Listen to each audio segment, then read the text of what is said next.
நான் நிறைய டைரக்டர்கள் நம்ம கம்பெனியில் இன்ட்ரோடக்ஷன் ஆகிருக்கிறாங்க உங்கள் குருநாதர்லேருந்து. ஆனால் உன்னை அறிமுகப்படுத்துறதுக்கு நான் ரொம்ப பெருமைப்படுறேன் அப்படின்னு அப்படியே பார்த்தேன். புஸ்தகத்தில் என்ன எழுதி இருந்ததோ அது அப்படியே உன் படத்தில் இருக்குதுயா, நான் இதுக்கு முன்னாடி அப்படி பார்த்ததில்லை அப்படின்னாரு. அதாவது நீங்கள் கொடுத்தது ஆமாம், ஏன்னா அதில் ரீரிகார்டிங் வரைக்கும் எழுதியிருப்பேன்.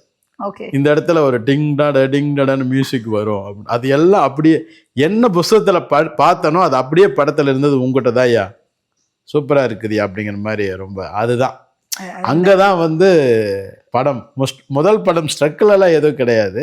அங்கே தான் ஒரு டைரக்டருக்கான ஒரு அறிமுக டைரக்டருக்கான ஒரு மிகுந்த மகிழ்ச்சியான விஷயம் இருந்தது. ஒரு மிகப்பெரிய அங்கீகாரம் இல்லை சார் முதல் எடுத்தோன்னே. அவ்வளோ பெரிய ப்ரொடியூசர், இப்போ 100 படங்கள் 99வது படம் போயிட்டு இருக்குது, அடுத்தது 100வது படம் நம்ம படம் தான் பண்றோம். சூப்பர், அதே அதே படத்தை பண்றோம். சூப்பர், கேட்க ரொம்ப சந்தோஷமா இருக்கு. இது ரொம்ப பெரிய விஷயம் இல்லை?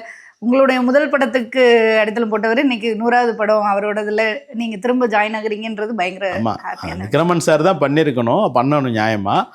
அவர் என்ன அதோடைய இது தெரில. நான் சொன்னேன் சரி பண்ணிக்கலாம் அப்படின்ட்டாரு. ஓகே.